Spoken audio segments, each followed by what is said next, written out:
It works fine. This ordinance, she probably can remodel everything she wants to in that house. She has plenty of bedrooms, plenty of closet space, a big enough kitchen, and great room to do whatever she wants. The ordinance works pretty well for houses just like this. I don't think there's an adverse effect to individuals that have 4,300 square feet. So I want to be clear, it works fine for this house. I don't have any problem with that. This is a duplex, a typical duplex that happens to be within our neighborhood. If you alter the front facade of your duplex, there's a mindset in the ordinance that you cannot adversely alter the front. They want to keep it in a position that you would put it back the way it was. So this house that my client remodeled had to have to the right the windows separated from the other two, because the mindset is someone could buy that single-family residence and make it back into a duplex. So the window to the right could not be modified and be put in place with the other two windows in this example. Let's just keep going. Here's a typical little bungalow. This is 1822 Portland that one of my clients owns, and one of my clients wanted to, next slide, do this little bump out at the front of the house. This little bump out in that dining room is not allowed under the ordinance, which I'll show you in a moment. They do allow the addition at the back. They do allow a second story. They do allow that garage. So they don't allow this little bump out in the dining room, which I consider to be a common element throughout our neighborhood, but is not allowed under this ordinance. Next. This is the diagrams from the city that were not available on Tuesday, but are now available, and it shows what you can do to some limit.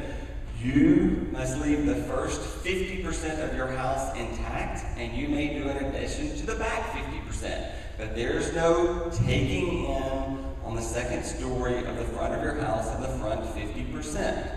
If you would do an addition to the width of your house, it cannot be in the front 30% of your house. It can be in the back portion of the house, and it's determined by a formula that's in the ordinance.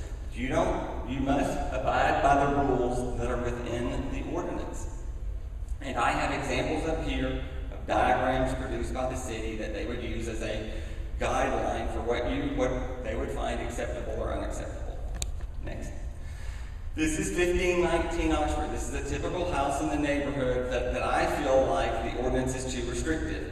I feel like, the next slide, the front living room of this house, which is about 9.5, 10 feet wide, it does not meet today's lifestyle. It doesn't allow for the television, the armoire, and the couch, and the air conditioning that people have today. We sit and watch TV a lot of the time. That house, I feel like, would be better served and have a longer lifespan, in my opinion, if we were allowed to widen that house. This is 1326 Rutland, a house that my client widened. He cut that door, used to be facing into the left-hand side of the house. He cut the house in the middle. He created this center hallway. Mary? Right like this. That hallway is not original to that house. Created a 5-foot center hallway, which made them the living room and dining room of the older structure far more user-friendly. This ordinance does not allow for me to take 1519 Oxford and cut it in half and make it wider at the front. I can do an addition at the back, I can do an addition to the rear, but I'm not, by ordinance, allowed to do this type of renovation that I think is common throughout our neighborhood. 1519 Oxford, like I said, I can't move the front door into the center and create the center hallway that I might have liked. Let's continue on. I'm not going to dwell on the fines too much. In the ordinance, there's provisions called demolition by neglect, and it specifically calls out that they can fine you if a house is left and allows for the roof to decline, the fireplace to buckle, the foundation to sag. It's mentioned specific things that they're capable of fining individuals. We do have many people in our neighborhood that have houses that they cannot afford to upkeep, and they are subject to this fine. Whether the city, I don't think the city is Big Brother trying to kill you or anything here. They may not fine you, but it's in the ordinance, and they have the ability to fine you if they are so inclined. Another typical example of where the fireplace has fallen down from that house is still here today. These are the type of structures that are throughout our neighborhood that we would like to see saved, but I believe the ordinance is too restrictive to allow that to happen. But you can certainly remodel. I don't want to imply that you can't by any means. We're back to the mayor's house in Westmoreland. This ordinance works in a lot of areas. It clearly works where there's one architectural style and a style of house that meets today's needs. In Cortland Place, where there are around 20 houses, in Broadacres, where there's around 20 houses, in Freeland, when there's around 20 houses, it tends to have overwhelming support. There's an architectural style in place, and it tends to work just fine. In an area like Heights South, where there are 900 homes, and you would be hard-pressed to tell me what the architectural style of the 800 block of Columbia is, it is totally subjective. It is not, I am not clear. I am in real estate, and I cannot tell you what would be approved or not approved. It's subject to someone else's interpretation. And the sheer fact is that now you're going to have to make an effort, and it does include increased costs for you to have drawings, make appointments, go there, and when it's not approved, you're going to have to back up and do it again. Redraw it, remake appointments, and go back up there. And if that's a protection that you want, then the ordinance does that sort of thing. I feel like it's too restrictive on individual homeowners, myself personally. We will take questions now about just the ordinance. If there are questions about the ordinance, I want to take a few moments to make sure that I'm not misleading anyone about the ordinance or what it might say. Yes, Mr. Giesman? I'll try and repeat your question. I'll speak loudly. I also am in opposition to this ordinance, but I strongly believe in preservation and building the standard is great. The bill did not touch on a couple of things the ordinance also talks about. The commission has the right to mandate change has the right to mandate improve the house in disrepair, or make a modification that they suggest, despite any economic reality of whether or not it's a feasible thing to do. That's just plain wrong. So I encourage you to read part of the ordinance. It does talk about there, that they have certain guidelines that they won't make decisions, but they are commitments. I encourage you to read that part.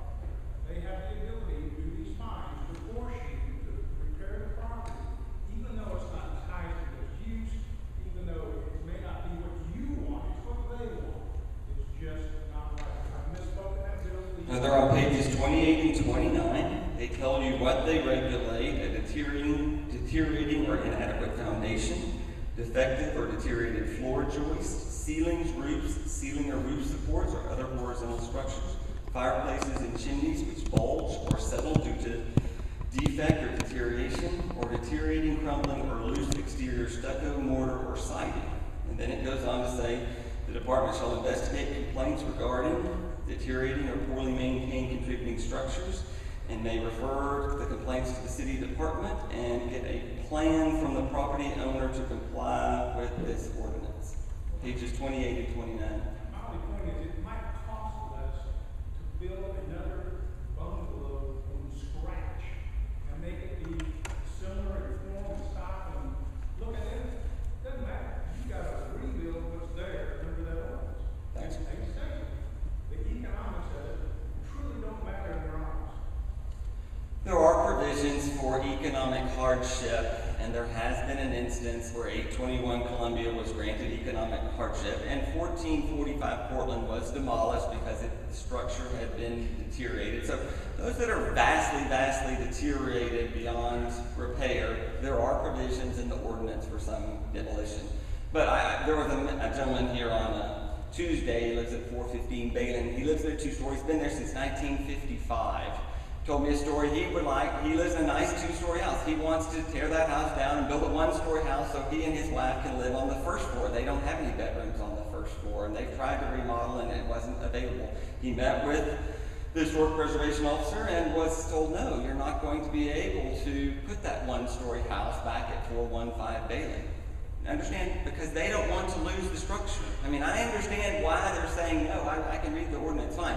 They do not want to lose that structure as a contributing part of the common good for our neighborhood. I mean, that's what it does. It limits what you can do with that property. It must fit within their guideline. Any other questions about the ordinance? Yes, sir? Does that mean foundation repair? That's correct. You could be cited for foundation repair, and you must develop a plan to remedy the foundation. I'm not saying they're going to go out today and go through the neighborhood and find all the crumbling chimneys and do it, but that's what it says in the ordinance. Yes, sir. They have not typically gone out and fined people for that type of venture yet. Yes. A neighbor could turn in a neighbor just like they could at neighborhood protection for growing weeds or rodents in the yard. They have that in place. Yes, sir? Bill, I don't have a question, but I'm against this too. But I just wanted to say why I'm against it. Sure. I actually have no problem with changing the law, all right? I mean, because I think it's actually this 9-day waiting is a joke anyway. I mean, if you say no, it should be no. There are a couple things though that I think we've got to send a message to the city. I mean, at the end of the day, I signed this petition with the 90 days in there, all right? And so this is a fundamental change to the law that I had no say in changing. What's to say that they can't come along later and be more restrictive? I mean, follow the exact same process and be more restrictive than they've been in the past. And with a group of people that I think are well-intentioned but not elected, all right? So I have no direct say with the only appeal I have, to the best of my understanding, to the City Planning Commission. And now to City Council, who will review the transcripts. City Council. I mean, so eventually I can get there, but the people that are making the direct decisions, all right, are generally, I haven't put them there. And I guess again, it's less about homeowners' rights to me and a heck of a lot more about the process. The thing about the appeals, and it is there, I want to be clear, you have the ability to appeal to City Council. They invoke in the ordinance, it's called Rule 12. It's not like you get to give new testimony to the City Council. You will not be allowed to speak to the City Council during the day of your appeal. You may speak at the public session the day before. They will evaluate the transcripts and see if the commission or the planning commission met the intent of the ordinance. It's not like you're going to be able to enter any new evidence or testimony on your behalf during your appeal. So let's be clear that it's that type of appeal. Just like really when the planning commission, you appeal to the planning commission, was the HAHC malicious or not? I mean, in general, they follow their rules, which are subjective. And unless they do something that violated the law, they are to uphold the HAHC. The planning commission has the ability to overturn the HAHC, but the appeals process is less than ideal, in my opinion. Yes, ma'am. And undecided, you're important in my world.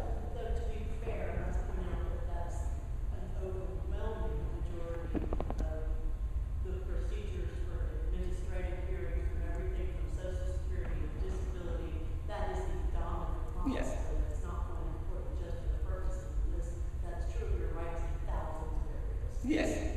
They had debate. I'm not a lawyer, so I don't know how appeals necessarily work, but it is really just a review of the findings on behalf of the council, and then they would take a vote.